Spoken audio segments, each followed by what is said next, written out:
उस रात आसमान में गहरा अंधेरा था। चांद बादलों के पीछे छुपा हुआ था और हवा में अजीब सी ठंड थी। 5 दोस्त एक पुरानी हवेली में इकट्ठा हुए थे। यह हवेली शहर के बाहर एक वीरान इलाके में थी।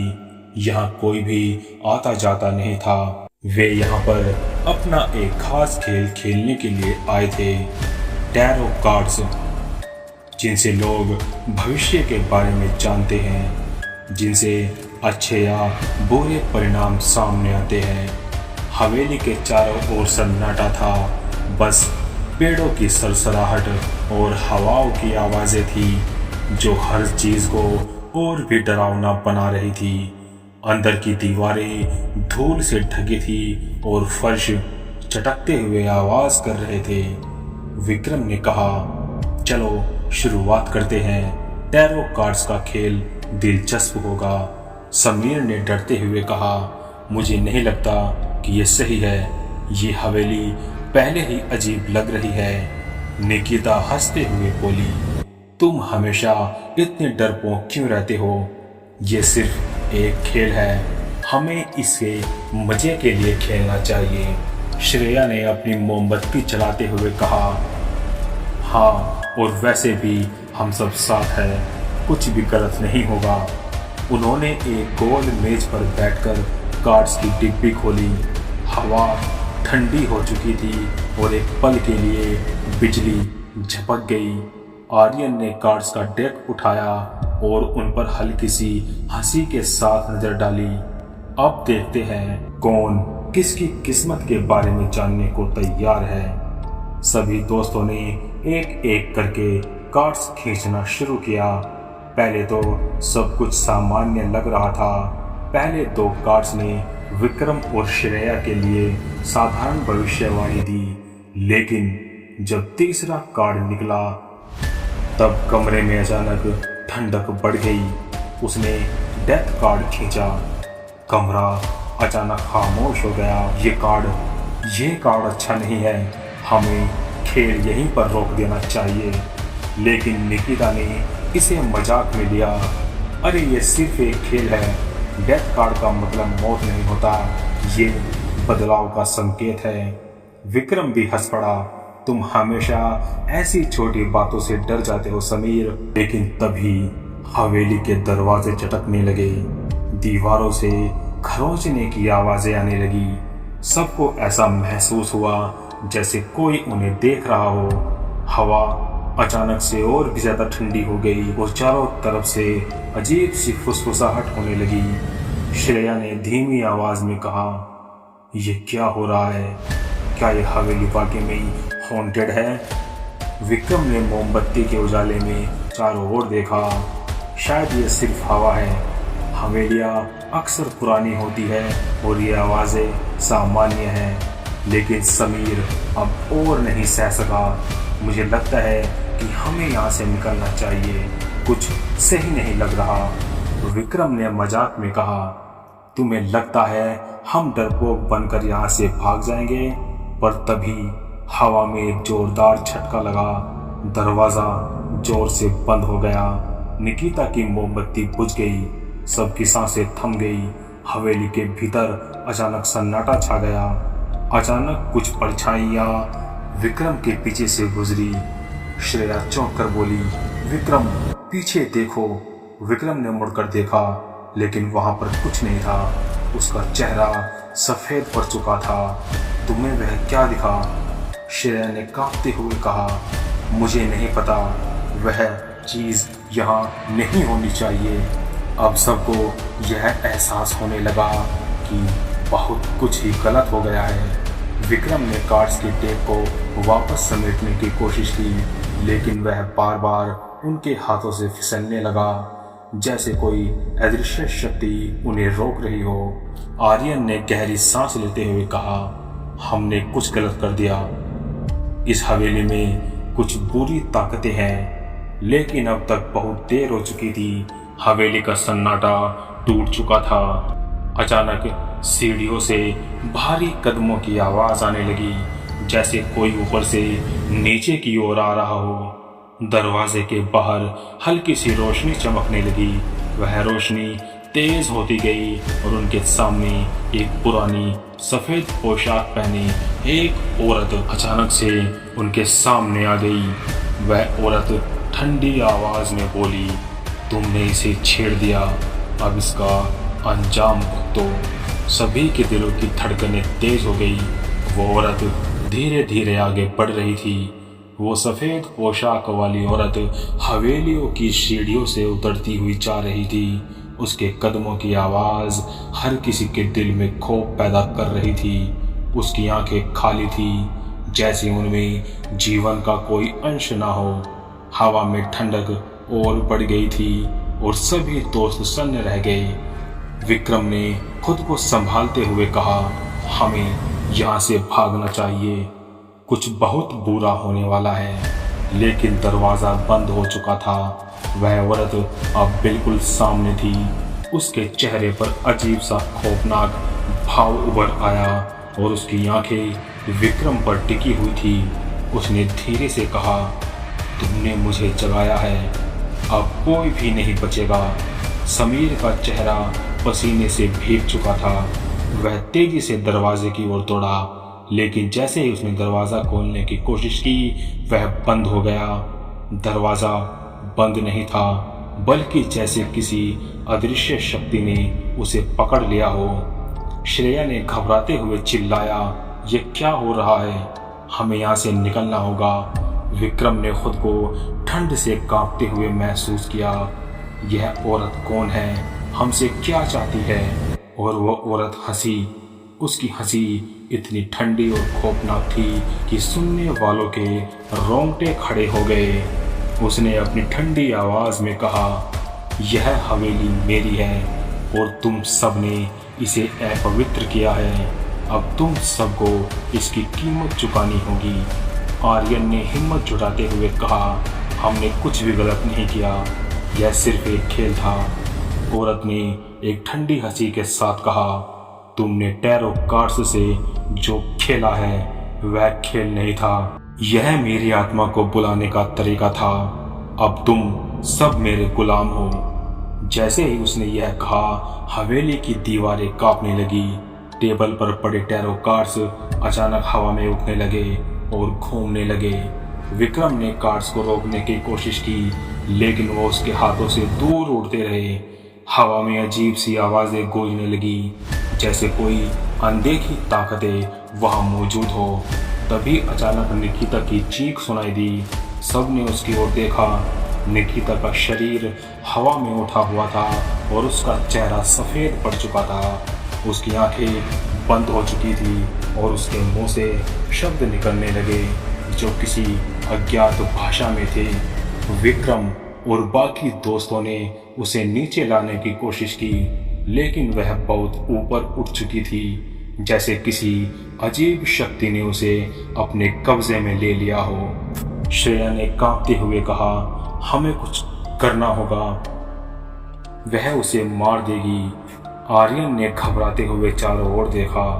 यहाँ से बाहर निकलने का कोई रास्ता नहीं है, वह हमें जिंदा नहीं छोड़ेगी। लेकिन तभी एक और तेज आवाज आई। निकिता का शरीर जोर से नीचे गिरा, जैसे वह किसी अदृश्य शक्ति से धक्का मारकर फेंकी गई हो। वह बेहोश हो चुकी थी और उसके चेहरे पर एक गहरी डरावनी छाया थी। विक्रम और श्रेया ने उसे उठाने की कोशिश की, लेकिन निकिता के होठों पर अजीब से फुसफुसाते हुए शब्द थे। समीर ने कांपते हुए कहा, यह सब हमारी गलती है, हमें इस हवेली में कभी नहीं आना चाहिए था, ये जगह श्रापित है। वह औरत अभी भी वहां खड़ी थी, उसकी आंखों में क्रूरता चमक रही थी। उसने ठंडी हंसी के साथ कहा, तुम लोग अब यहाँ से कभी नहीं जा सकते। विक्रम ने गहरी सांस लेते हुए हिम्मत जुटाई और उस औरत से कहा, तुम चाहती क्या हो? हमें क्यों परेशान कर रही हो? वो औरत धीरे धीरे आगे बढ़ते हुए बोली, तुमने मेरी आत्मा को जगाया है और अब तुम्हारे बिना इसे शांति नहीं मिलेगी। तुम सबको इसकी कीमत चुकानी होगी। विक्रम ने घबराते हुए कहा, हम नहीं जानते थे, हमें माफ़ कर दीजिए। औरत ने ठंडी हंसी के साथ कहा, माफ़ी? अब बहुत देर हो चुकी है। अचानक हवा में कुछ और अजीब घटित होने लगा। हवेली की खिड़कियां अपने आप खुलने लगी और तेज हवाओं ने चारों ओर के सामान को इधर उधर फेंकना शुरू कर दिया। कमरे के भीतर धूल और मिट्टी का तूफान उठ खड़ा हुआ। पांचों दोस्त एक दूसरे को संभालने की कोशिश कर रहे थे, लेकिन सब कुछ बेकाबू हो चुका था। श्रेया ने चिल्लाते हुए कहा, वह हमें मार डालेगी, हमें बचना होगा। लेकिन हवेली के दरवाजे और खिड़कियां अब बंद हो चुकी थी। दरवाजे और खिड़कियां जैसे किसी अदृश्य ताकत से बंद हो चुकी थी। हवेली अब किसी कैद खाने जैसी लग रही थी, जहां से बाहर निकलना असंभव था। विक्रम ने तेजी से चारों तरफ देखा। उसकी सांसें तेज हो रही थी, उसकी आंखों में डर साफ झलक रहा था, लेकिन फिर भी वह किसी तरह से सबको बचाने की कोशिश कर रहा था। समीर अभी भी डर के मारे दरवाजे पर लाते मार रहा था, लेकिन दरवाजा अपनी जगह से बिल्कुल भी नहीं हिला। यहाँ से निकलने का कोई रास्ता नहीं है, हम यहाँ अब फंस चुके हैं। वो औरत धीरे धीरे उनके पास आ रही थी। उसके पैर जमीन को छू नहीं रहे थे, वह हवा में तैर रही थी। उसकी आंखों में एक अजीब सी लाल चमक थी, जो कमरे को ठंडी हवा और भी डरावना बना रही थी। उसने अपनी पतली हड्डियों जैसी उंगलियां उठाई और उनसे ठंडा धुआं निकलने लगा। तुम्हारी आत्माएं अब मेरी है, उसने बर्फ सी ठंडी आवाज में कहा।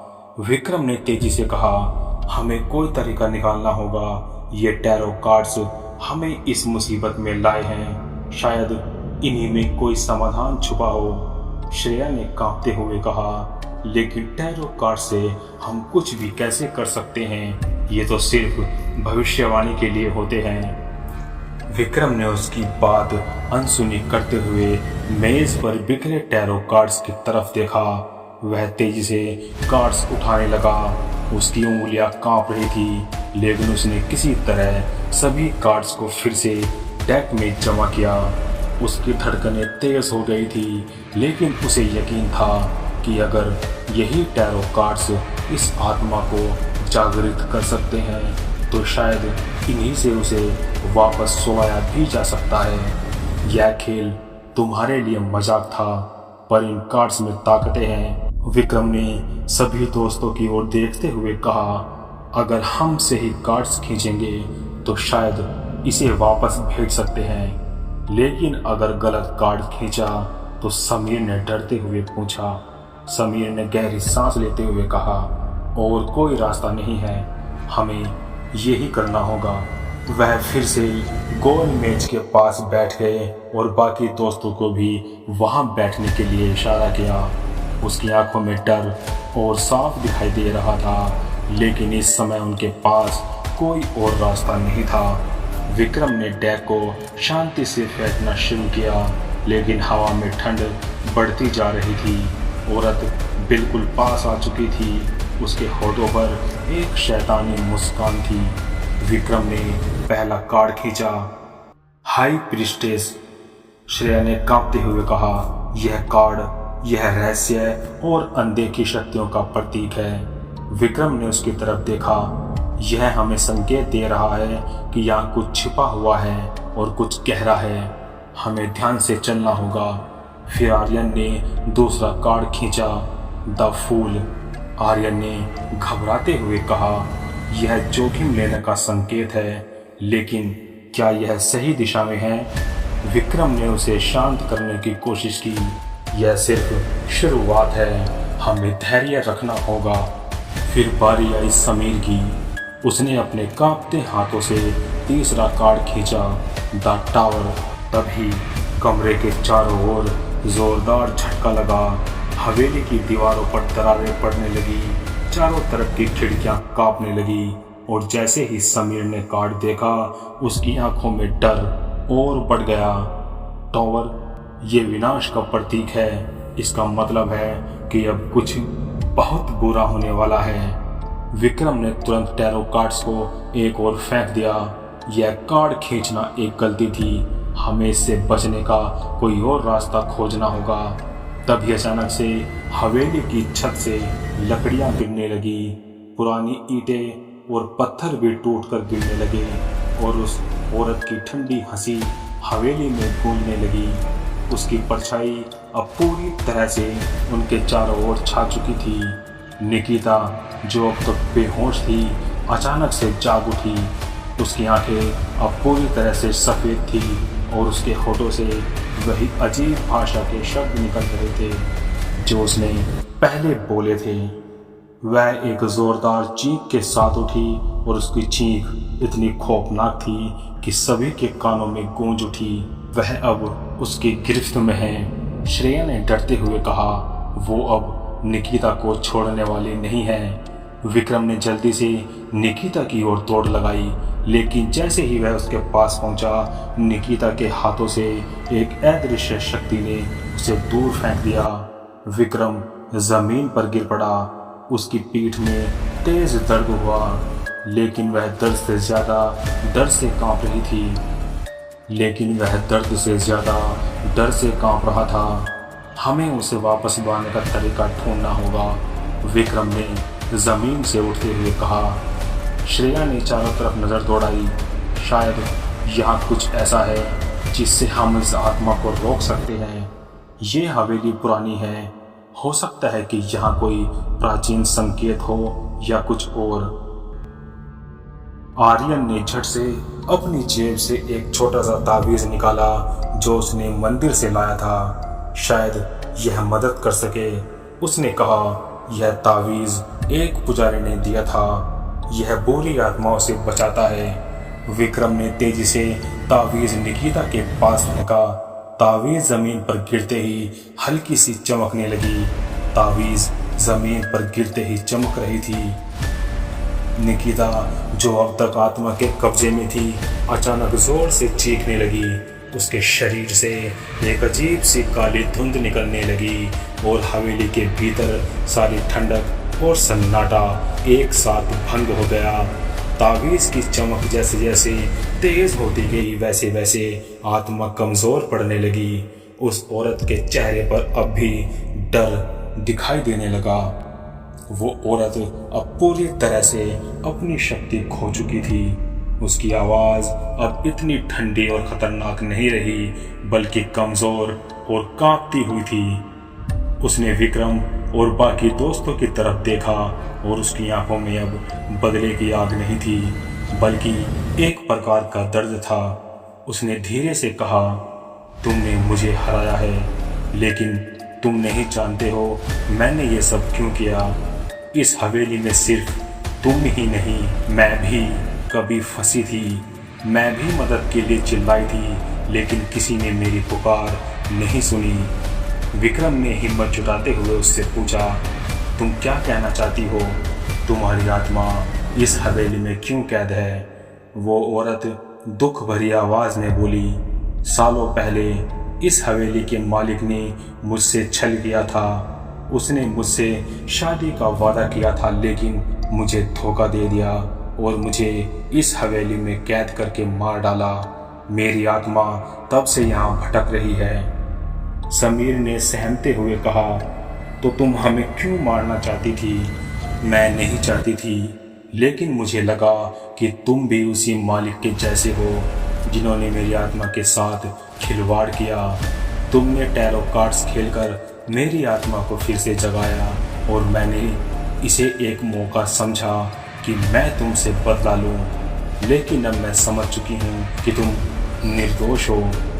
आत्मा की आवाज़ कमज़ोर हो चुकी थी और धीरे धीरे वह काली धुंध बनकर हवा में विलीन होने लगी।